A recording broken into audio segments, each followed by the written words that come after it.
Thanks for tuning in to the latest in the Sydney Institute's virtual meetings and discussions at a time of pandemic. And today, Tim Wilson makes a welcome return to the Sydney Institute. I think it's about the fourth occasion he's been here.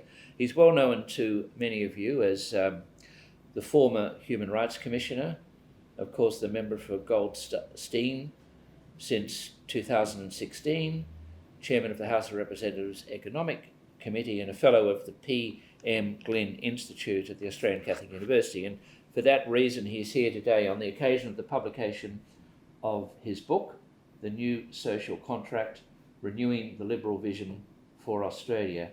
And we welcome Tim here today to talk about liberalism after the pandemic. Thank you.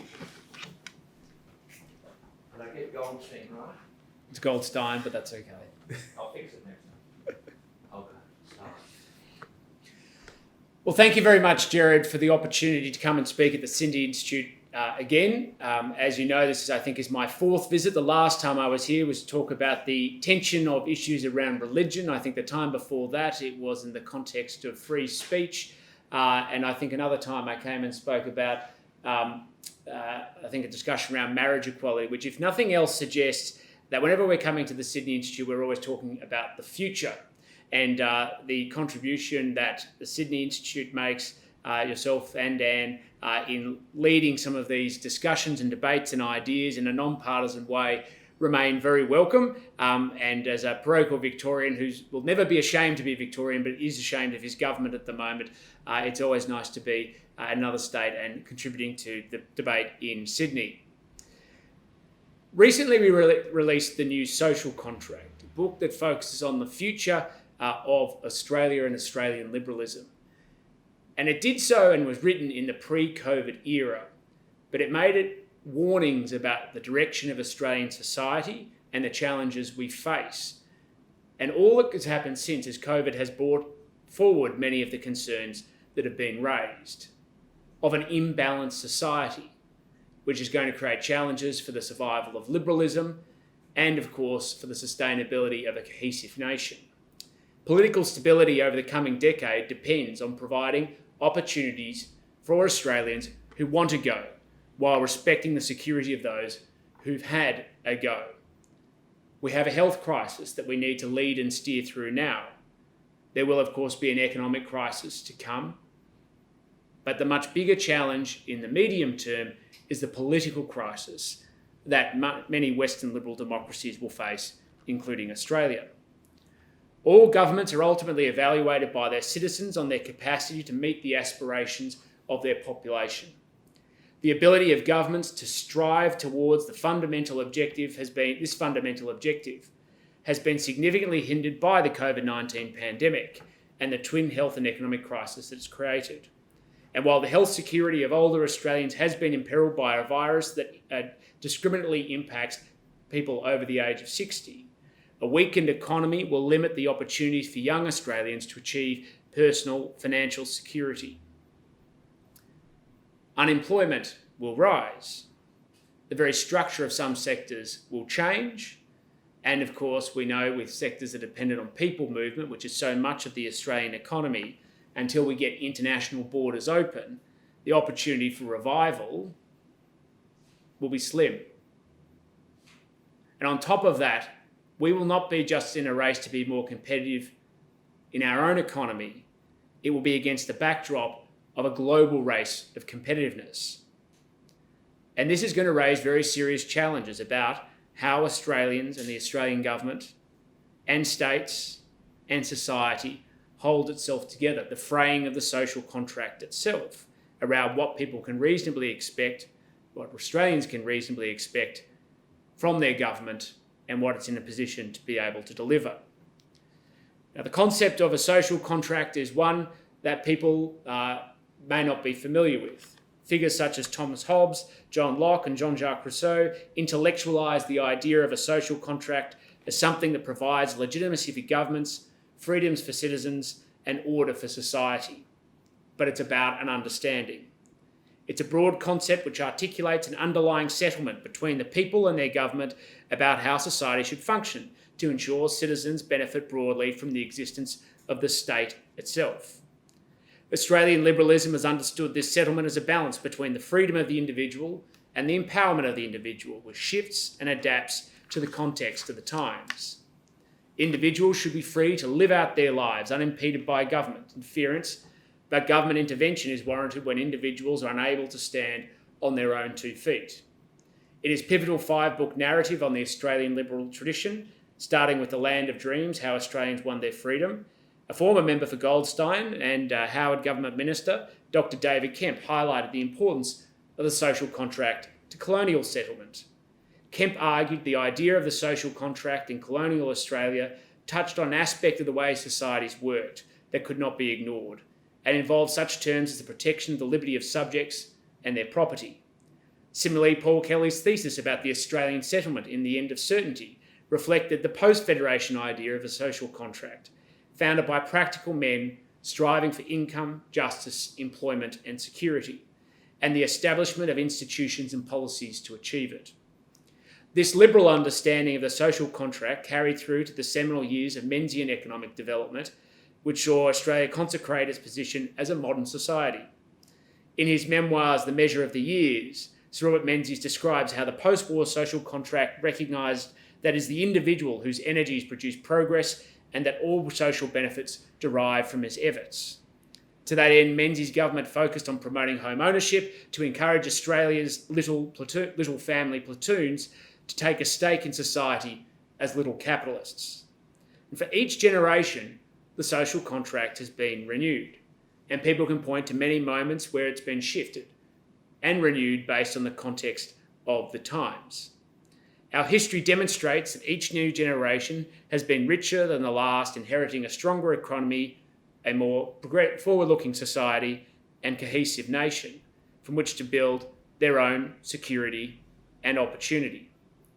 And at a global level, the last 25 years has seen over 1 billion people lift themselves out of poverty, while technological advancements have worked to improve our quality of life. However, it presents enormous challenges around the consequences of globalisation and what I call the era of equity extraction that we've come to the end to, which highlights how there can be tension that exists within society because we've eaten into the equity of institutions. At the same time, we've found young workers have been increasingly funnelled into parts of the economy which are low growth but have high employment requirements, as opposed to the mining and agriculture sectors which create new wealth but sometimes have different skill sets. Similarly, the number of Australians enrolled in domestic universities each year has grown rapidly from just over 600,000 in 2000 to over 1 million in 2016. Most students who do have work are employed in low-skilled sectors like retail, hospitality and tourism because they're accessible and they're flexible. But the increase in student worker supply has been matched by consummate demand in the economy, leading to even greater casualisation and, unfortunately, what we're seeing increasingly of is lower wages for young Australians. Since 2000, the Productivity Commission recently outlined that there has been a decline in wages for younger Australians under the age of 35. But more challenging in the COVID era is that people employed in those sectors are, of course, on the front line of those who have lost jobs. And, of course, those who are in the service economy, and particularly, shall we say, in the froth of the latte economy, have been those most punished as a consequence of the measures introduced by governments. This, of course, creates serious issues about their sense of opportunity and, frankly, justice in a society, about their opportunity to be successful in their own right, be able to have a job that pays well, that reflects their effort, to have a family and ultimately to buy their own home. And the tax system unnecessarily penalises income, which ultimately is the primary source of how young Australians get ahead, while it preferences and favours a structurally imbalanced way growth that comes off the basis of capital, which favours established and older Australians. In 1989, an average under 65 household earning $100,000 per annum was paying 1.5 times more tax than a household over 65 earning the same income today. Today, they pay 2.4 times more tax. Now, demographic changes have seen older Australians draw more from the public purse than ever before, but they have not increased their share of the overall contribution to the tax base. Monetary policy has worsened the situation by inflating asset prices, particularly housing disproportionate to incomes. With all these forces depressing working age incomes, many younger Australians increasingly feel like the deck is stacked against them. This has a negative knock-on effect in their confidence in democracy and, of course, the institutions. The underlying diagnosis of these trends and structural divides has created in Western liberal democracies a focus on what is dividing our communities. America's Charles Murray wrote a book called Coming Apart, looking at the state of white America. Britain's David Goodhart's focus on the road to somewhere looked at the gap between those who are somewheres and everywheres based on their professional capacity and they're able to live out their lives. And Matthew Leish's Democracy in a Divided Australia focused specifically on the gap associated with geography. Each outlines a slogan to define the divide. Murray's is the divide between Americans living in super zips over the new lower class based on access to economic, institutional and cultural power. Goodhart's British anywheres and somewheres around people's potential to harness the opportunities of globalisation, or Leish's Australia's inners and outers, based on the broad benefits of proximity to capital cities. But nowhere is there a divide clearer and the erosion of a liberal social contract than the divide between under 35s and over 65s. And it's an under-analysed area. Despite our yearning for individuality, most people's lives exist along a relatively linear plane, from an opportunity stage of life where people pursue education, employment, family, and the security of your first home, to a security stage securing your own home, managing retirement savings, and of course the maintenance of your health and in aged care. People's capacity to progress through these stages of life and that public policy reflect their concerns is critical to the sustainability and the stability of our society. By example, a recent news poll identified that young people were the most concerned about government increasing their debt, while older Australians were most concerned about the health risks of COVID-19. This sort of divide isn't new. A 2012 Pew Research Centre survey found young Americans under 30 were most concerned about the size of the deficit, whereas older Americans were more concerned about supporting Social Security and Medicare, essentially which one impacted them. There has always, of course, been generational divide between the priorities of younger and older voters, encapsulated in the quip that we use colloquially here: if you don't vote Labor under 40, you have no heart. If you don't vote Liberal over 40, you have no brain. The practical political problem for Liberals is that the conversion from voting with your heart to your brain occurs because of changing life priorities. They're increasingly less likely to occur or are being delayed. A 2014 Reason Foundation study into the attitudes of US millennials found that many identified as being independent because they are, quote, social liberals and fiscal centrists, with the potential to become more fiscally conservative as they age. Critically, the study found that the core driver for people to go on a journey of conversion from identifying as politically independent to politically centre-right occurred when they got married or they bought a home, and both often in the same circumstance. These two life events are typically intertwined with people's shifting sentiment from the opportunity stage of life towards having something to secure and to conserve. A 2012 Oxford economic study found intergenerational redistribution tension is intrinsic in life cycle models. Young cohorts have few assets and wages and the main sources of income. Older generations work less and prefer a higher rate of return from their savings. And as a consequence, they have distorted, or different, I should say more clearly, priorities about what they want to see from public policy.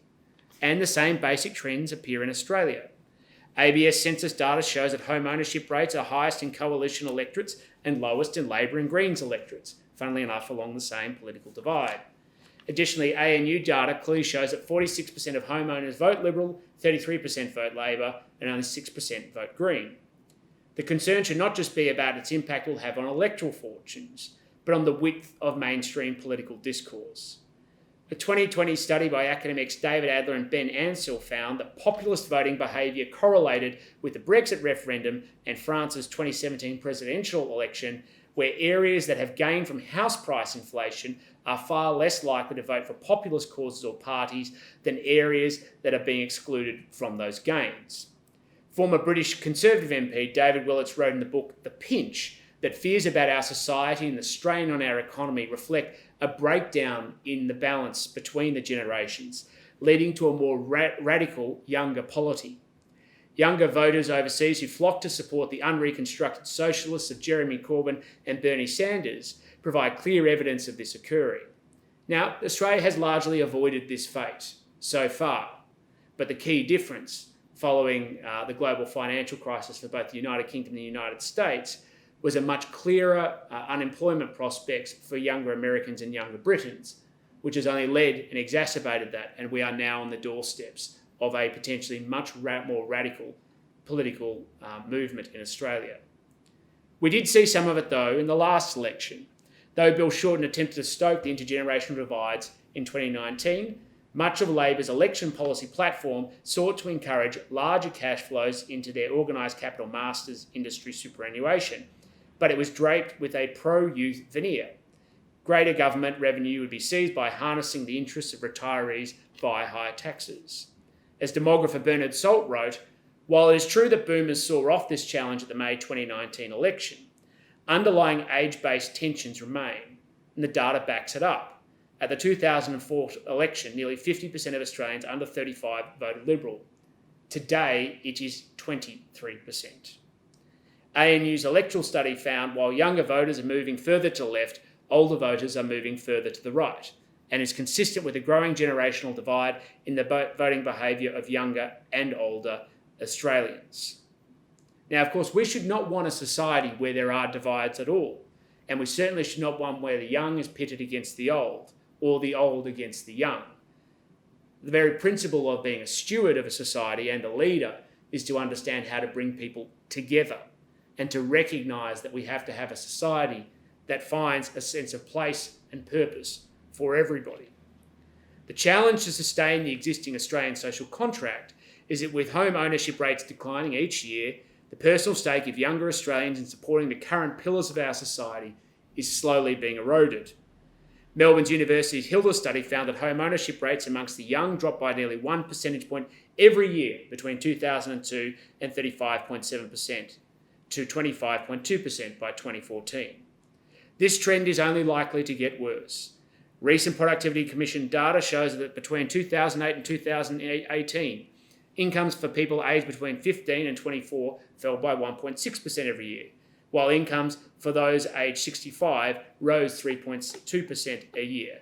And that was pre-COVID.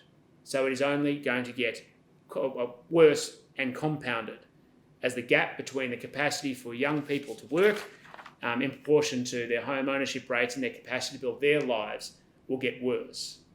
Part of the problem lies with our vocational training system, which has been ill-equipped to open new and alternate career opportunities for a young workforce. And many people have found a system that offers over 1,400 qualifications and a huge variation in fees between states too incoherent to navigate. Instead, reverting to the conventional university option, the number of vocational qualifications seeking students fell over 1,550 in 2012 to under 1,200 in 2017. And part of the problem is that the TAFE courses have been hollowed out by state governments. VET funding has fallen by 25% on average across all states and territories except Tasmania over the past decade. And the current National Agreement for Skills and Workforce Development simply hands $1.5 billion to states without the clarity necessary. Positively, in the Job Maker Plan, the Prime Minister has highlighted skills as an area which will be reformed as part of a post-COVID-19 recovery. This is critical. As we recover from COVID-19, given that we already know about the scarring effect of recessions on young workers, recessions typically burden those in the early stages of their career with persistently lower levels of employment and wages, and there is ongoing compounding effects for the remainder of their career. And while commonly thought to last a decade, researcher Jesse Rothstein of University of California, Berkeley, has found evidence that lower unemployment rates may in fact be lifelong.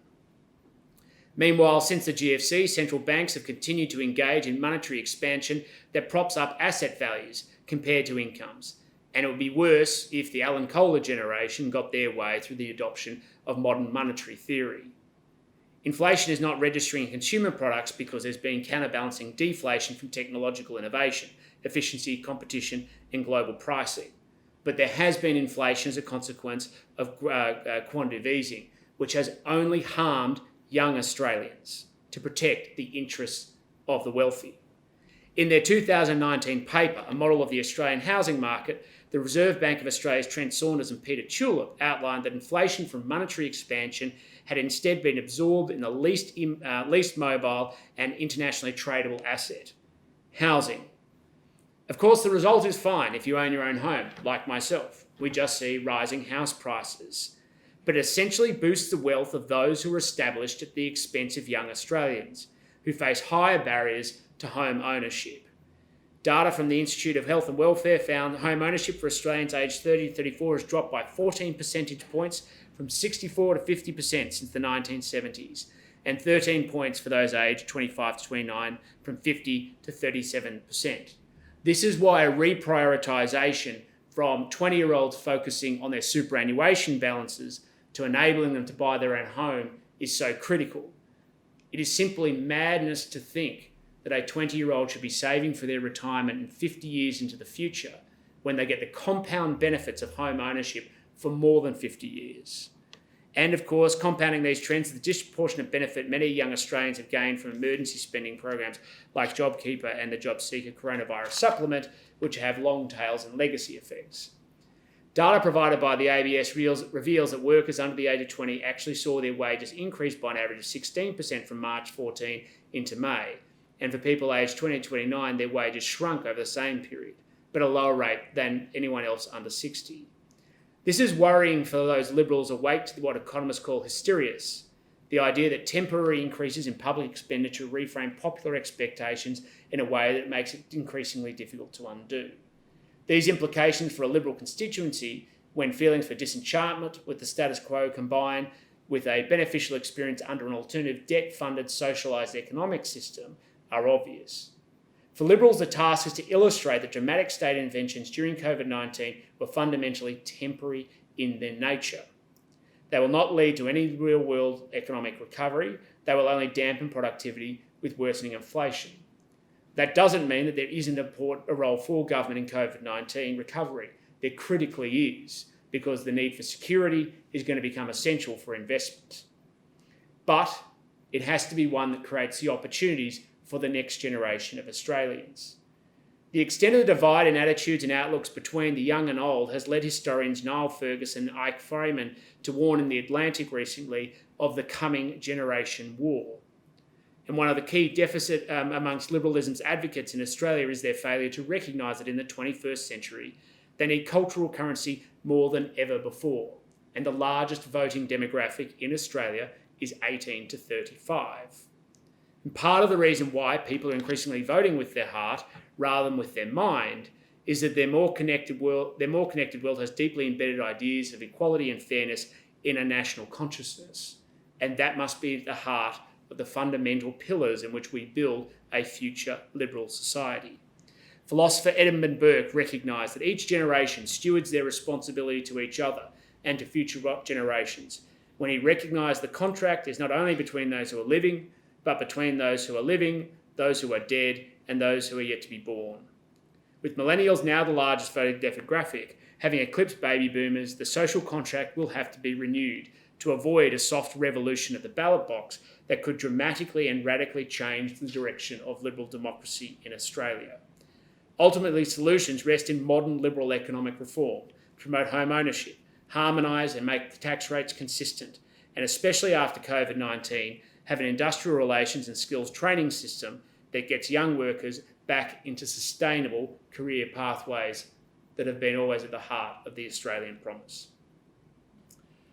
So many thanks to Tim Wilson, the federal member for Goldstein and the author of the new social contract. And Tim has signed some copies of the book, and we'll have that on sale online soon after this talk goes out. So now we come to question and discussion, and we'll continue at the top until about the top of the hour. Thank you. Well, thanks, Tim. It's great to have you back again, and thanks. And I mean, how did a busy man like you do a book like this so quickly after the election? Well, the ideas that ruminated at the heart of the book sit well beyond that time frame. I started thinking about the book and the ideas that sat behind it actually over a decade ago, because what I saw was the increasing divide that was emerging politically between different generations of Australians and what their aspirations were. And particularly, it came from the consequence of me going through my own experience around trying to buy my own home, and how that was then compounding perceptions and concerns about a sense of justice within society, and then what was going to be necessary. It became obvious to me that most of the people who were able to buy their own home were actually people who got support and assistance from their parents. And what we were finding was increasingly that younger Australians' capacity to achieve what used to be reasonable expectations about their own life was dependent on their parents and their success. And that then the tax system went on and contributed and compounded that. And so it's a discussion about not just where we are going to be now, but where we're going to be in a decade's time if we don't look at how we address many of these challenges, which were already there, which were going to lead, I believe, to a soft revolution at the ballot box, and are now being brought forward by COVID-19. But to what extent is this relieved by, people talk about the forthcoming death of the baby boom generation?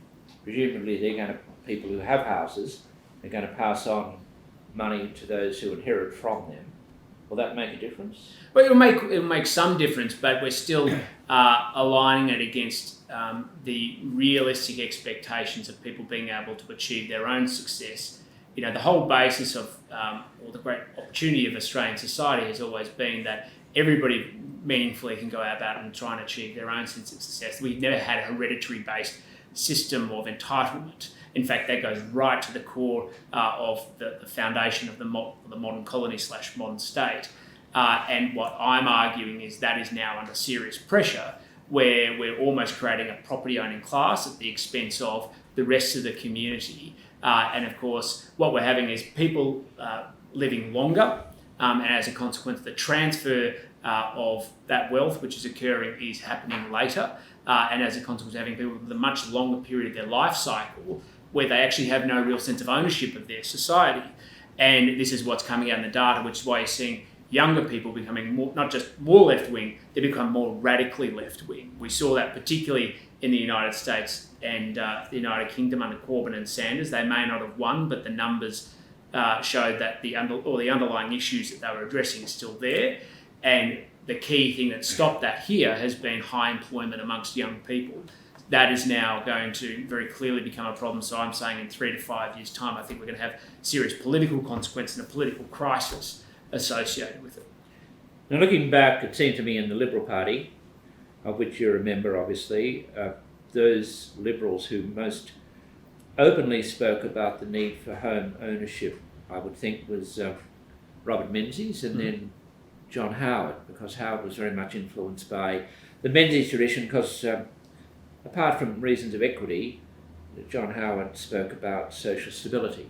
Yes. So you're in that tradition, or you're in another kind of tradition? Well, I'm in that tradition, but I'm a Menzian Liberal, and I very much identify with the values that sit at the heart of Menzies. Now, Menzies always talked about himself being a Liberal, and I really stress that. He always, and I go through quite a lot of length, why he didn't describe himself as a conservative, because he saw conservatism as essentially creating a class-based society.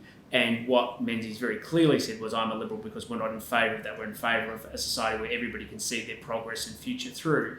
And Howard used different vocabulary around his political philosophy. I'm going very much back to the ideals that Menzies articulated, because home ownership is the foundation of social stability, but it's also the foundation of social progress.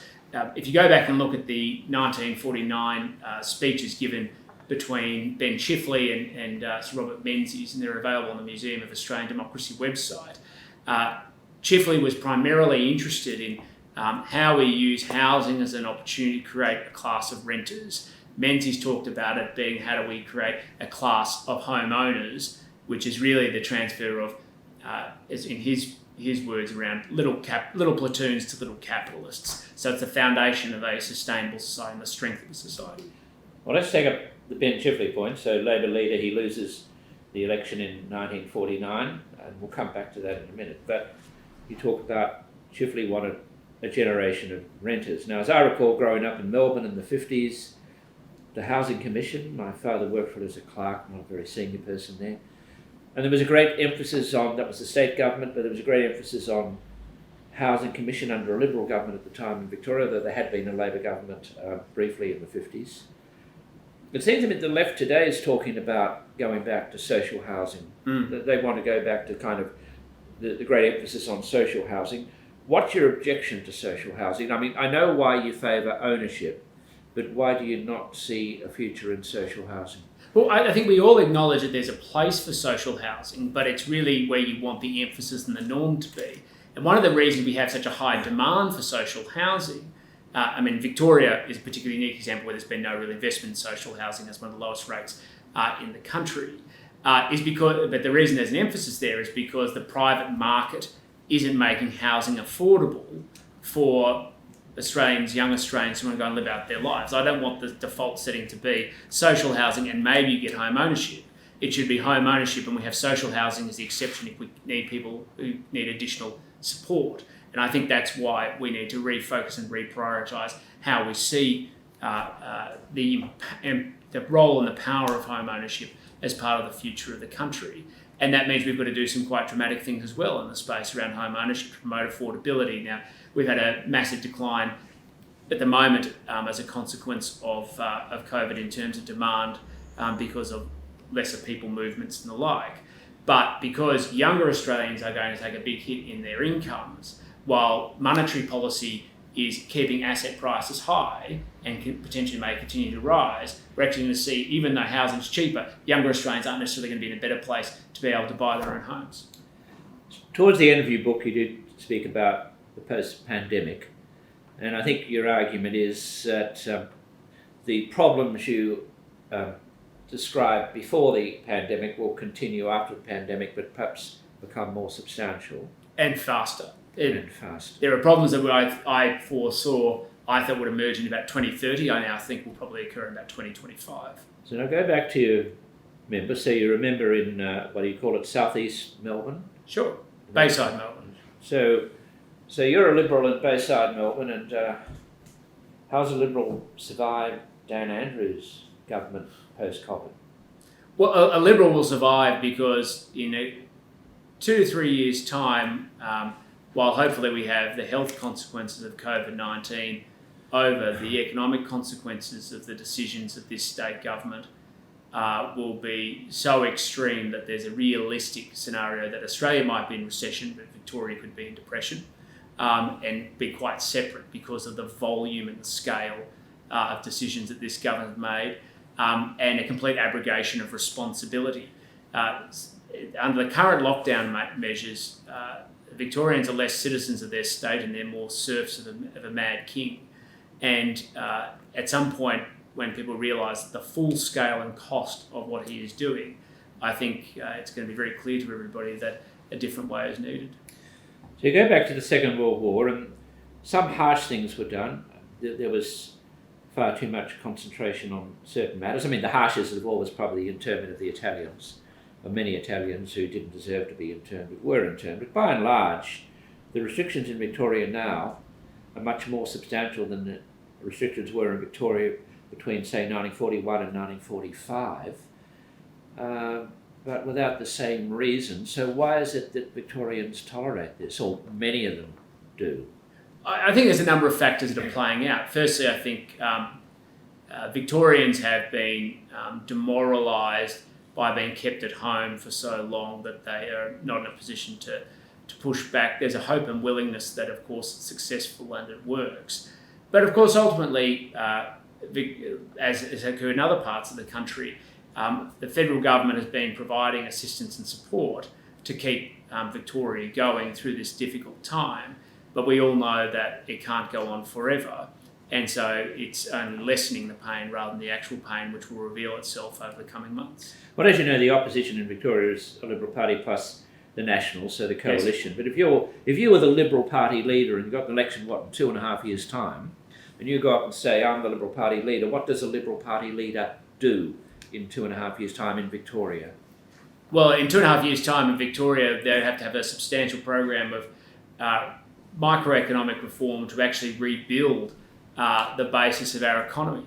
Victoria has limited primary industries. We, of course, have agriculture, but there's not much in terms of mining outside of specialised areas. We have manufacturing in some key areas like aluminium and the moulding of metals and die casting and the like as part of component manufacturers. But most people are in the service-based economy, so you've both got to find ways to make them competitive. But it's not just, can't be solved in isolation.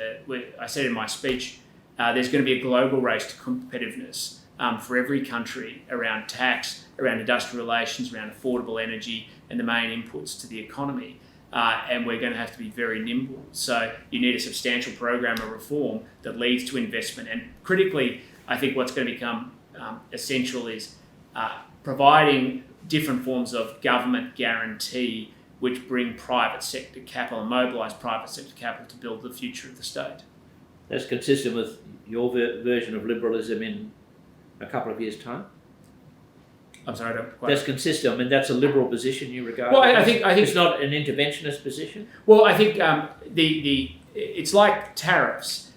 I support free trade, as you know, but when you have a government that creates artificial constructs through tariffs, then part of the obligation of the state is to undo the damage that has occurred. The consequence of the free market solution to managing COVID-19 was people take responsibility for their behaviour, they respect each other and find that space. Instead, we've had the massive interventionist hand of government smash right into the heart of the economy. The reality is we're going to need to rebuild aspects of the structure of the very base of the economy. Well, let's go back to Menzies and Chifley briefly. As you know, Menzies was devastated when he didn't win the 1946 election. Of course, he wins in 49, and you look at the essential errors that the Chifley government made was, I would think, on the economic sphere, was continuing the restrictions well beyond the end of the war and attempting to nationalise the private bank. So in a sense, in 1949, there's a reaction to what was then, not immediately after the war, but 4 years after the war, what was seen to be far too harsh government across wide sections of the economy. You're thinking that might happen again, and similar things might happen in 2.5 years' time in Victoria? Well, I think the economic consequences of even the lockdown measures, where the Victorian economy has basically been locked down now since March in different forms. And while some people have managed to keep things going, what's actually happened is habitual changes.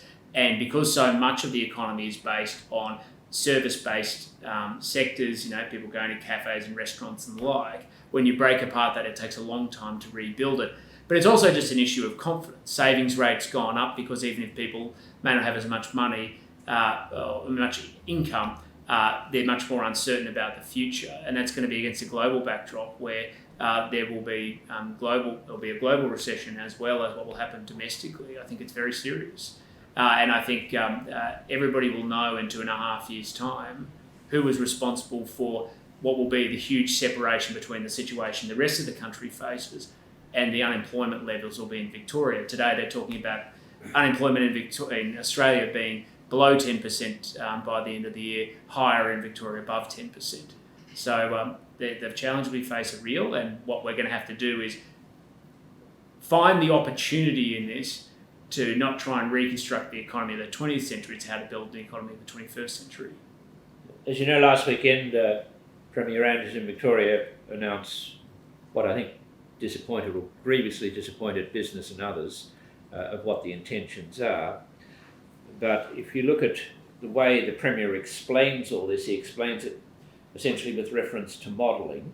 Now, in your time at the Institute of Public Affairs, you were not a great fan, I think, of modelling in the area of climate. To what extent did this sort of modelling work in relation to COVID-19? Well, I'm not in the best position to give commentary on that because I haven't viewed the modelling, but it's the technocratic approach to government that is wrong. People are elected to take responsibility. And by abrogating responsibility, shifting onto what a computer model tells you should be done, is to embrace a technocratic approach to government, which essentially inverses society from free people living their lives with measures necessary to preserve the freedom of others, to people ultimately being living their life for the service of the state. And that's where Victoria now is. And it's a completely flawed logic, but it's also it's a fallacy in terms of an approach to governance, because it then only sees the complexity of society through a single lens to achieve one objective, without any proportionality or weighted consequences on any other issues. So we know that, yes, there are people who sadly died before COVID-19 of health conditions. They do now, and they will into the future. But now we're only focusing on COVID-19 ones. We're not worried about effectively not really worried about mental health stress. And of course, the most extreme form of that is suicide. They're not concerned about the health consequences of delayed elective surgery. And then, of course, add on top of that the economic consequences as well. So it's flawed logic, and it's an abrogation of responsibility of government, and it will only end in disaster. So with the abrogation of responsibility of government, it seems that the government goes to an aspect, the politicians go to an aspect of government which is the public service. So you've got this area where non-elected public servants, they're always important in any government, but it seems to be they seem to speak with the authority that once the government spoke with. Yes, and I think people accept a component of that because you've got a health crisis, so you want things to be understood from a health lens, which may not be in necessarily the politician or the premier area of expertise. But in the end, they should not be ones deciding. The idea that you can have governments run by experts is a flawed strategy of governance, because they're not weighting competing priorities. And this goes all the way back to, what Hayek wrote in the Constitution of Liberty, but ultimately it's about information.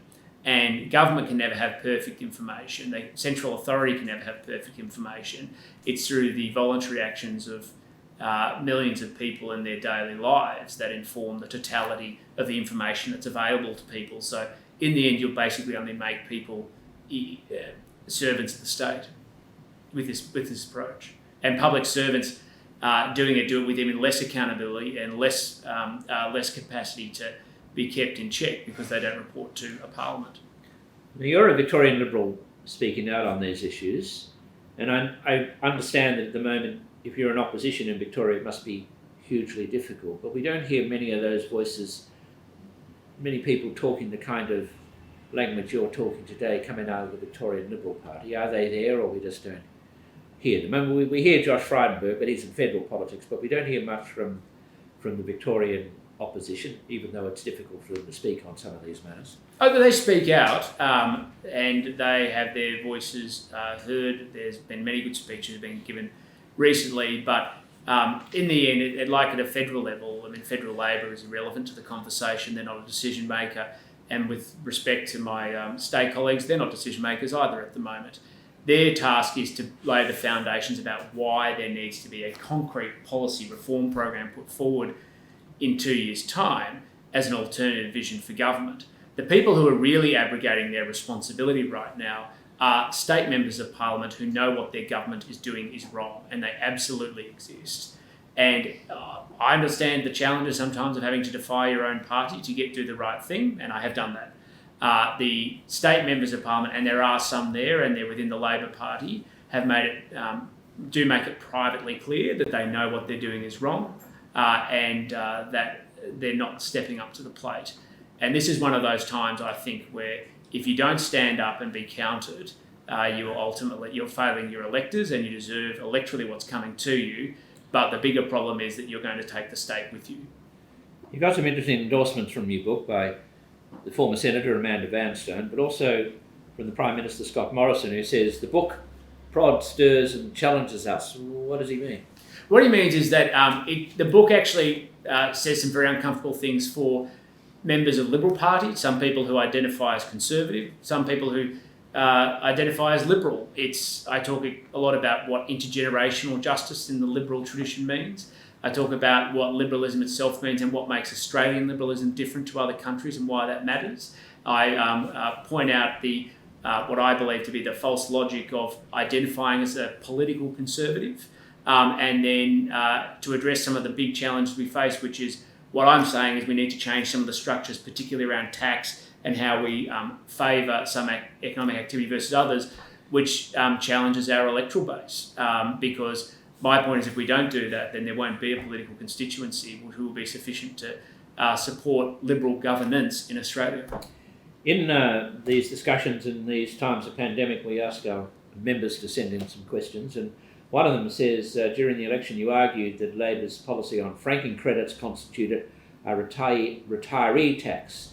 Now, in the COVID-19 economy, would not a ceiling on franking credits be appropriate on the grounds of what you're talking about as intergenerational equity? So have you backed off on the franking credits? No, I've always believed that you need to have a debate around tax and transfers as a holistic discussion. And I maintain that view very strongly, because you can't solve public policy by demonising one section. They come to tax and responsibility for people. You just need to go and look at the Productivity Commission study in 2015 called Tax and Transfer Incidents in Australia to identify who's paying what taxes at what stage of life and who's getting the benefits of them. So you can't fix the problem if you're not going to have a discussion around responsibility as well. So the point of the book is to say, let's have a deeper conversation, let's get some of these issues on the table, because what I actually argue for is one person who read it said it's quite a radical proposition around tax, which is to heavily flatten the tax system, remove a lot of the systems of transfers of wealth, so that we have a more liberal society that's sustainable and more intergenerationally just. Another one of our associate members says, how will the Liberal doctrine respond to the probable post-pandemic retreat from globalisation and free market dogma? See any great changes there? Well, I think I go through it again in the book about how we've come out of essentially an era of equity extraction, which is what's happened in the post kind of Cold War era. And there are a lot of people writing about this now, about how we need to reinvest and build. Yuval Levin recently from American Enterprise Institute wrote a whole book about this, about institutions, and a very good one, and why we need to rebuild the structures to make it work. And so I recognise that the importance of the neoliberal, if we want to call it that, era and what value it added, because there was a very important idea set at the heart of that. But it's about a rebalancing and to get it suited a time, but that time is also now over. The other thing, of course, and they mentioned globalisation, is there are already shifts in terms of globalisation around supply chains and the like, and economic structures that had already started to occur. There was obviously a very heavy reliance on China. Our relationship with China is, let's just say, challenged at the moment, and that countries are realising that security is going to depend on operating things as much regionally as part of and hedging risk as a comparison to just allowing economic issues to be resolved simply by what business wants.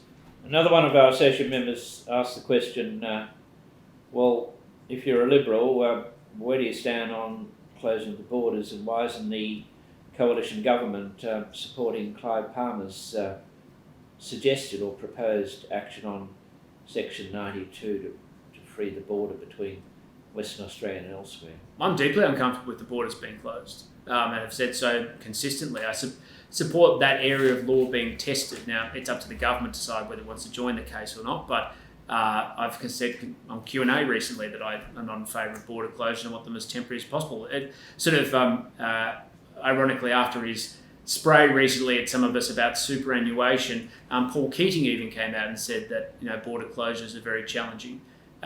There's obviously, to manage an immediate crisis around COVID-19, there are proportional measures that can be taken. Nobody's arguing against that. It's whether they're justified and they're sustainable beyond the immediate risk. And I'm not convinced that border closures are always in favour of the challenges we're facing. Now let's go back briefly to the people who you look up to historically in Australia. Now you you mentioned Robert Menzies. I'll come back to him in a minute. I'm not sure, I don't recall that you mentioned Alfred Deakin. I think I mentioned him in passing, but only in the context of, I think, Paul Kelly's analysis on the... But were these two ever liberal in the economic sense you're talking about? I grew up in the Menzies years. I argued in my book that what was good about Menzies that he didn't continue what Chifley had done. He didn't continue that, but he didn't wind it back much, except for getting rid of the Commonwealth Oil Refinery. Everything else that had been nationalised stayed nationalised, apart from COR, which my father always bought because he was an old Labor man. He always bought COR petrol until Menzies closed it down, which wasn't very popular in our house. But Menzies presided over a pretty regulated economy, and he had no great desire to unregulate it. So, I mean, looking at the two of them, John Howard was much more liberal in your sense of the term liberal than Menzies was, because Howard wound back a lot of government changes, a lot of government controls. But a lot of those things are ultimately a reflection of the time. International competition drives behaviour around things, and information technology has driven a lot of behavioural changes and the need to be more globally competitive. So the point about the book is that there are aspects of what I think we've done in the past that we need to re-establish because they're a fundamental good for the sustainability of our society, and I put particular emphasis on home ownership. But if you want to build the future of an Australian economy, it has to be for the 21st century. It can't just be rehashing what was done in the past for the 20th century. And what Howard did was, as did Hawke, as did Keating, as did the Dries, recognise the need to structurally change Australia's economy so that it had a contribution to the world. And we're going to have to keep doing that. It's never a finished exercise. I was about to conclude. Now, as I recall, after the election, I argued that I thought you were probably the first backbencher on either side of politics who played a significant role in an election victory, and I put you in with Josh Frydenberg, Scott Morrison, Matthias Cormann. Now, you're sitting on the backbench. Writing books. How do you feel about that? I actually love my job as chair of the House Economics Committee, and I know that will sound like a trite response, but I'm interested in outcomes, and so that's how I get my outcomes at the moment. Okay, and if you go to the next election, and I assume you win, what does that mean? Another book? And what would it be on? No. I think this book is what I call a foundations book.